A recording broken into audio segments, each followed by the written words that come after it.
What if I told you that I talked to Sarah A. Parker and Alice Cao, and we decided that everyone should be able to have their own pop-up inspired by the Ballad of Falling Dragons? And what if I told you that I'm here today to show you how you can make your own? The entire philosophy of the Nerd Fam is basically anti-gatekeeping. I'll put a download link below so that you can access the PDF files. And all you're gonna need is a color printer to print out your sheets, some glue, and something to cut your paper with. I'm going to be using an X-Acto knife, but if all you've got is scissors, those work fine too. I will admit, on these, I tried out about 1,000 different kinds of adhesive, and I personally ended up finding that medium Star Bond super glue worked the best. But you know what? I was doing 96 of them, so that was a lot. And I'm sure you could do this very easily at home with a glue stick or some Scotch tape. The first thing you need to do is print out the 5 pages of the PDF.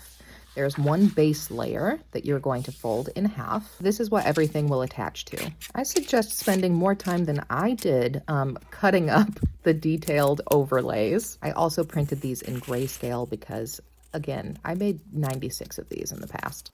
Now that I have my top layers cut out, it is time to start gluing.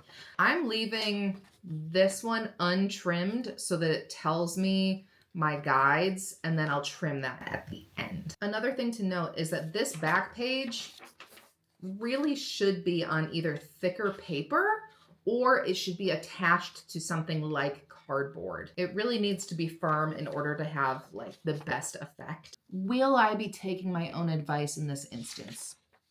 Absolutely not. I tried to make this as self-explanatory as possible. You just match up the letters. That's how you'll know where exactly to line up the edges of each layer. I'm using a glue stick because honestly, I've done so many of these that I just wanted to go with the easiest option. And you just run the glue stick along each individual line, matching the letters together, and then layering each overlay on top of one another. You'll notice that there is intentionally a gap between each layer to give it some dimensionality. The top layer placement is most important because it kind of covers up everything. The easiest way to trim it down to size is by folding it in half very carefully and then just trimming along the edges while it's folded. And there you have it, your own Moonfall Series pop-up. If you want to see more of these videos, like, subscribe, and tell me in the comments what sorts of bookish crafts you'd be interested in seeing more of.